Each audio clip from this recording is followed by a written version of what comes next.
गुरु प्यारी सास संगत जी, आप सभी को प्यार भरी राधा स्वामी जी। संगत जी, जीव को अपने ही किए कर्मों का फल भोगने के लिए अनेक योनियों में भटकना पड़ता है। उसे यमदूतों की मार और नरकों की यातनाएं भी अपने ही किए कर्मों के कारण सहन करनी पड़ती है। जीव संसार की अनेक योनियों में जन्म लेता है, कभी वनस्पति में तो कभी पशु पक्षियों के रूप में। वह बार बार जन्म लेता और मरता है। इस प्रकार वह 84 लाख योनियों के भंवर में अटका रहता है और आवागमन में फंसा रहता है। सभी जीवों में मानव शरीर बड़ी ही मुश्किल से मिलता है। केवल मनुष्य ही एक ऐसा शरीर है, मनुष्य ही एक ऐसी योनि है जिसको परमात्मा ने एक ऐसी शक्ति दी है जिसे वह सोच और समझ सके और विचार कर सके कि क्या उचित है और क्या अनुचित है। इसलिए मनुष्य को समय रहते अपने इस जन्म का फ़ायदा उठाना चाहिए और उसे अच्छे कर्म में और प्रभु भक्ति में लगाना चाहिए। संगत जी, आज की साखी भी इसी विषय पर आधारित है कि कैसे एक सत्संगी व्यक्ति के अच्छे कर्म उसके लिए फलदायी बन गए। संगत जी, साखी शुरू करने से पहले आपसे एक छोटी सी विनती है कि यदि आप हमारे चैनल पर नए हैं तो कृपया हमारे चैनल को सब्सक्राइब कर कमेंट में राधा स्वामी जी लिखकर जरूर जाना जी। संगत जी, आज की साखी शुरू करते हैं। संगत जी, एक सत्संगी व्यक्ति था जो कि काफ़ी गरीब था। एक बार उसका एक्सीडेंट हो गया, उसे अस्पताल में ले जाया गया। अस्पताल का जो मालिक डॉक्टर था उसने तत्काल जाकर आईसीयू में उस मरीज की जांच की और स्टाफ से कहा कि इस व्यक्ति को किसी भी प्रकार की कोई परेशानी, कोई भी तकलीफ ना हो और इसके इस इलाज की सारी व्यवस्था बिना किसी परेशानी के और बिना पैसे की परवाह किए की जाए। डॉक्टर ने यह सख्त हिदायत पूरे स्टाफ को दे दी कि इस मरीज से या इसके परिवार वालों से एक पैसा भी ना लिया जाए। 15 दिन तक वह सत्संगी व्यक्ति अस्पताल में रहा। जब वह बिल्कुल ठीक हो गया तो उसकी छुट्टी का दिन आया और उस सत्संगी व्यक्ति का बिल उस अस्पताल के मालिक डॉक्टर के पास आया। तो डॉक्टर ने अपने मैनेजर को बुलाकर कहा कि इस व्यक्ति से एक भी पैसा नहीं लेना है। अब अकाउंट मैनेजर ने कहा कि डॉक्टर साहब, इस व्यक्ति का बिल 5 लाख रुपए का बनता है। यदि अगर हम इतने पैसे छोड़ देंगे तो काम कैसे चलेगा, कैसे बाकी स्टाफ को सैलरी वगैरह हम दे पाएंगे। तो डॉक्टर ने मैनेजर से कहा कि बिल चाहे 5 लाख का हो या 10 लाख का हो, हमें इस मरीज से एक भी पैसा नहीं लेना है। तुम ऐसा करो कि उस मरीज को मेरे कैबिन में लेकर आओ। तो सास संगत जी, उस मरीज को डॉक्टर के कैबिन में लेकर आया गया। वह गरीब सत्संगी व्यक्ति मरीज के रूप में व्हील चेयर पर उस डॉक्टर के केबिन में आया। साथ में मैनेजर भी था। अब डॉक्टर ने उस मरीज से पूछा कि भाई, क्या आप मुझे पहचानते हो? तो मरीज ने कहा, मुझे ऐसा लगता है कि मैंने आपको कहीं देखा तो हुआ है। तो डॉक्टर ने उस व्यक्ति को याद करवाया कि एक बार एक परिवार पिकनिक पर जा रहा था। लौटते समय उनकी कार बंद हो गई और अचानक कार में से धुआं निकलने लगा। कार को एक तरफ खड़ा करके थोड़ी देर उन लोगों ने कार को स्टार्ट करने की कोशिश की, लेकिन कोई फ़ायदा नहीं हुआ। कार चालू नहीं हुई। अब दिन भी धीरे धीरे रात में परिवर्तित होने जा रहा था और अंधेरा छाता जा रहा था। जंगल का वातावरण था, सारा माहौल सुनसान था, कोई भी उस सड़क पर दिखाई नहीं दे रहा था। परिवार के सारे सदस्य के चेहरों पर चिंता और डर के भाव आने लगे थे। पति पत्नी और युवा पुत्री और छोटा सा बालक, सभी लोग भगवान से केवल प्रार्थना करने लगे थे कि मालिक से अरदास कर रहे थे कि हे मालिक, कहीं से कोई मदद मिल जाए। तो थोड़ी देर में एक चमत्कार हुआ। मैले से कपड़ों में एक आदमी बाइक से उनकी ओर आ रहा था। परिवार के सभी लोगों ने दया की नज़र से उसकी ओर देखा और उससे रुकने का इशारा किया। उसने गाड़ी खड़ी करके उन लोगों की परेशानी का कारण पूछा। फिर वो कार के पास आया और कार का बोनट खोलकर चेक करने लगा। उस व्यक्ति के परिवार को ऐसा लगा कि जैसे मालिक ने उनकी मदद करने के लिए ही उस व्यक्ति को वहाँ भेजा था, क्योंकि वहाँ बहुत सुनसान और घना जंगल था और अंधेरा भी होने वाला था। वहाँ रात में रुकना बड़ा मुश्किल और खतरे से खाली नहीं था। उस व्यक्ति ने उनकी कार चालू कर दी और सारे परिवार के चेहरे पर खुशी की लहर दौड़ आई।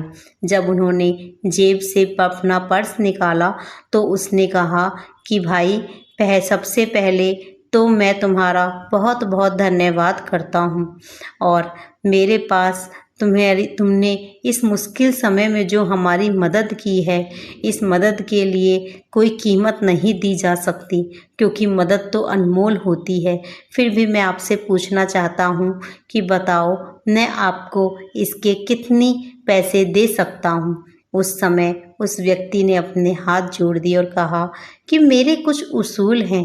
मेरा नियम है कि मैं मुश्किल में फंसे हुए लोगों की मदद ज़रूर करता हूँ, और उनकी मदद करने के बदले मैं कभी उनसे पैसे नहीं लेता। मुश्किल में फंसे हुए लोगों से मैं कभी भी मजदूरी नहीं लेता। मेरी इस मजदूरी का हिसाब परमात्मा रखता है। और यह बात बताते हुए डॉक्टर ने मैनेजर से कहा कि क्या तुम जानते हो कि उस दिन जो लोग मुसीबत में फंसे थे वह मैं और मेरे परिवार के लोग थे, और जिसने हमारी मदद की वह व्यक्ति आज मेरे सामने बैठा है। फिर डॉक्टर ने कहा कि उस दिन तुम्हारे विचारों ने मेरे दिल को अंदर तक छू लिया, और मेरे मन में विचार आया कि अगर एक गरीब और सामान्य आय वाला व्यक्ति इस प्रकार के विचार रख सकता है, उनका संकल्प पूर्वक पालन भी करता है, तो क्या मैं, जिसके पास परमात्मा के आशीर्वाद से पैसे की कोई कमी नहीं है, मैं ऐसे विचार नहीं रख सकता। तो तुमने कहा था कि यहाँ से कुछ ही किलोमीटर की दूरी पर मेरा छोटा सा गैराज है। मैं गाड़ी के पीछे पीछे चल रहा हूँ। गैराज पर चलकर गाड़ी को और अच्छी तरह से चेक कर लूँगा। फिर आप लोग अपनी यात्रा शुरू कीजिएगा। और साथ ही साथ संगत जी, आगे डॉक्टर ने उस सत्संगी व्यक्ति को बताना शुरू किया कि आज इस घटना को पूरे 3 साल हो चुके हैं, लेकिन ना तो मैं आपको भूल सका और ना ही आपके शब्दों को भूल सका। मैंने भी अपने जीवन में वही संकल्प ले लिया। आज 3 वर्ष हो गए, मुझे कभी कोई परेशानी नहीं हुई। मुझे मालिक ने केवल दिया ही दिया है, क्योंकि मैं भी तुम्हारे सिद्धांतों पर ही चलने लगा हूँ। मैंने एक बात ज़रूर सीखी कि गरीबी और असामान्य आय के लोगों का दिल बहुत बड़ा होता है। उस समय मेरी तकलीफ़ को देखकर तुम चाहे जितने पैसे मांग सकते थे, परंतु तुमने तो पैसों की बात तक नहीं छेड़ी। पहले कार चालू की और फिर भी मुझसे एक पैसा नहीं लिया। यह अस्पताल मेरा है और यहाँ तुम मेरे मेहमान बनकर आए हो। मैं तुमसे कुछ भी नहीं ले सकता। फिर उस सत्संगी भाई ने कहा कि डॉक्टर साहब, आपका जितना खर्च हुआ है कृपया वो तो ले लीजिए। तो डॉक्टर ने कहा, उस दिन मैंने तुम्हें अपना परिचय नहीं दिया, क्योंकि मैं तुम्हारे विचारों से बहुत ज़्यादा प्रभावित था। तुम्हारे विचारों ने मेरी अंतरात्मा को जगा दिया। बस मैं प्रार्थना कर रहा था कि जिस व्यक्ति ने मुझे इतनी बड़ी प्रेरणा मिली है, मुझे उस व्यक्ति का किसी भी प्रकार हे मालिक कर्ज चुकाने का मौका ज़रूर देना। और आज मुझ पर ऐसा मौका आया है कि मैं आपके लिए कुछ कर पा रहा हूँ। अब मैं अभी अस्पताल में आए हुए ऐसे मुसीबत में पड़े हुए लोगों से कुछ भी नहीं लेता। ऊपर वाले ने तुम्हारी मजदूरी का हिसाब रखा और आज उस मजदूरी का हिसाब उसने चुका दिया। मेरी मजदूरी का हिसाब भी ऊपर वाला ही रखेगा, और जब मुझे ज़रूरत होगी तो वह ज़रूर चुकाएगा।